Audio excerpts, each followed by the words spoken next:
yang pernah makan nasi jagung belum? Udah. Di daerah tempat asalku Alas tuh terkenal dengan nasi jagungnya loh, yang rasanya maknyus.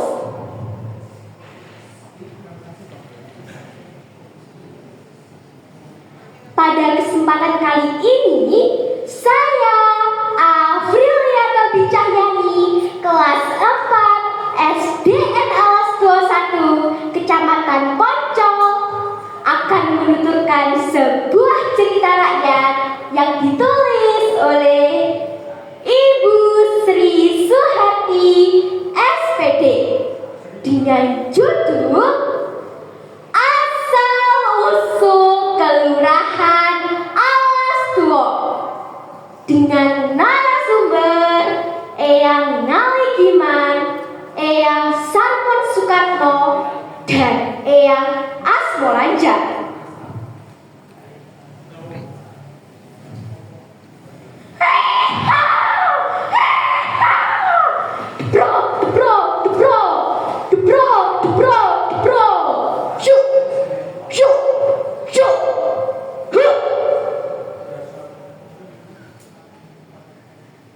Alkisah pada tahun 1825 sampai 1830 di Pulau Jawa terjadilah perang besar, yakni Perang Diponegoro. Di antara prajurit-prajuritnya ada 3 orang bersaudara yang lari ke lereng Gunung Lawu. Ketiganya bernama Ki Malangkarso, Ki Malangyuda, dan Ki Wonokoso. Dengan sangat kencang mereka bersama-sama melarikan kudanya ke lereng Gunung Lawu. Namun di tengah-tengah perjalanan kabut tebal menyelimutinya, sehingga ketiganya terpisah tanpa saling tahu kemana saudaranya pergi. Di kemudian hari, Ki Malangkarso sampailah di suatu tempat. Lalu ia turun dari kudanya untuk beristirahat. Namun apa yang terjadi? Tiba-tiba kudanya bedal, lari sangat cepat, tak terkendali, sehingga tak tahu kemana arah larinya. Oleh karena itu, Ki Malangkarso menamai tempat tersebut Bedaling. Di kemudian hari, Ki Malangkarso mencari-cari kudanya yang amat dicintainya. Dengan hati yang amat sedih, kudanya ditemukan dalam keadaan mati. "Oh kudaku, mengapa kau mati dalam keadaan begini? Mengapa kau tega meninggalkanku?" Sambil terisak-isak, Ki Malangkarso mengelus-elus kepala kudanya dan menguburkannya. Kemudian Ki Malangkarso berniat untuk menetap di situ dan membuka hutan yang baru. Di kemudian hari, Ki Malangkarso melihat orang-orang di seberang. Ternyata mereka adalah gerombolan perampok. Ki Malangkarso berniat untuk mengintai dan menghadang para perampok. Kemudian tempat tersebut dinamakan Gondang. "Hai orang asing, siapa kau?" bentak kawanan perampok. "Aku adalah Ki Malangkarso," jawab Ki Malangkarso.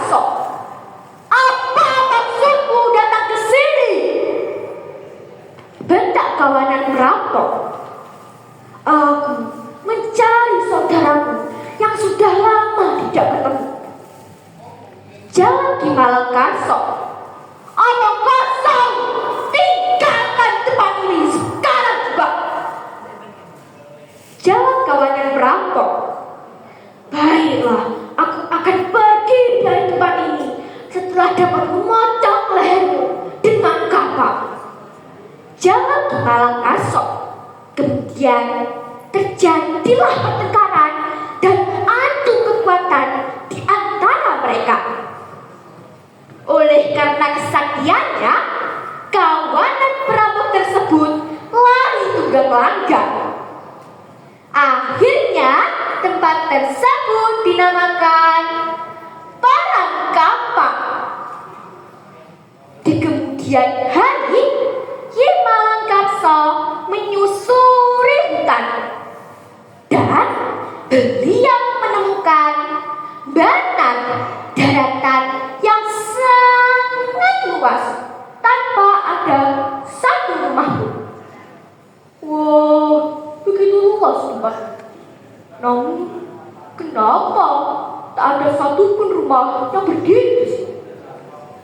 Kemudian tempat tersebut dinamakan Banaran. Dan Ki Malangkarsa melanjutkan menyusuri hutan. Ketika hendak beristirahat, beliau melihat pohon duet yang sangat besar. Namun setelah didekati, beliau merasa heran lalu berkata, "Mengapa pohon ini bergaris-garis? Seperti bekas cakaran harimau. Aku harus berhati-hati." Kemudian tempat tersebut dinamakan Duet Garut.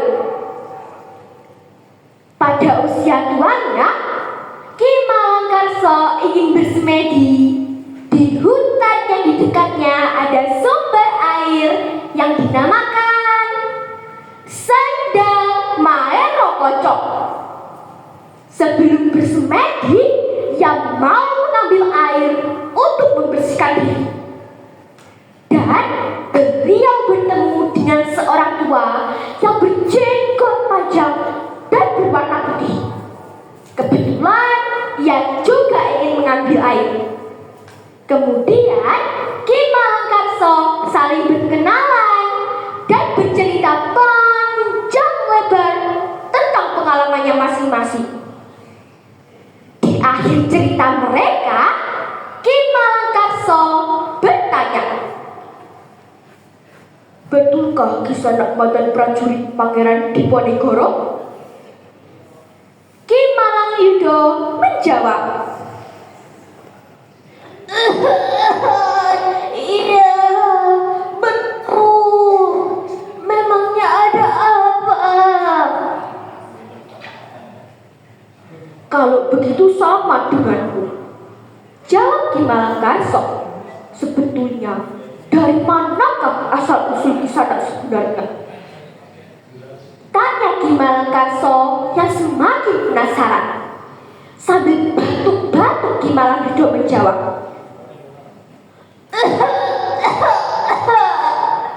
Saya berasal dari Tembayan, Yogyakarta." Mendengar jawaban tadi, Ki Malangkarsa rasanya ingin berteriak dan bertanya sekali lagi, "Apakah namamu Ki Malangyuda?" Ki Malangyuda menjawab, "Iya, betul." "Kisana siapa?" "Kada, aku ini adikmu, Ki Malangkarsa. Lihatlah tai lalat yang ada di leherku ini." Ki Malangkarsa memperlihatkan tai lalat yang ada di lehernya. Mendengar perkataan adiknya, Ki Malangkarsa memeluk erat-erat adiknya. Dan mereka berdua saling meneteskan air mata.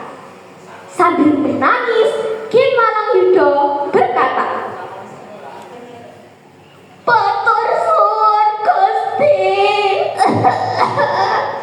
"Olah Ger, adikku sing bagus dhewe. Kowe ngomong menyang endi ae tole." Oleh karena bertemunya kakak beradik ini di hutan pada usia yang sudah tua, akhirnya mereka berdua bersepakat tempat ini dinamakan Alas Tuwong, atau yang biasa kita sebut dengan Kelurahan Alas Tuwong. Nah, teman-teman, demikianlah cerita asal-usul Kelurahan Alas Tuwong, Kecamatan Poncol, Kabupaten Magetan, beserta beberapa lingkungan yang ada di sekitarnya. Tentunya sudah tidak asing lagi bagi masyarakat Jawa Timur. Oleh karena Bapak Gubernur Jawa Timur, Imam Utomo, hutan di kelurahan ini dijadikan bumi perkemahan yang telah diresmikan pada tanggal 10 April 2002. Mudah-mudahan tempat ini bermanfaat bagi masyarakat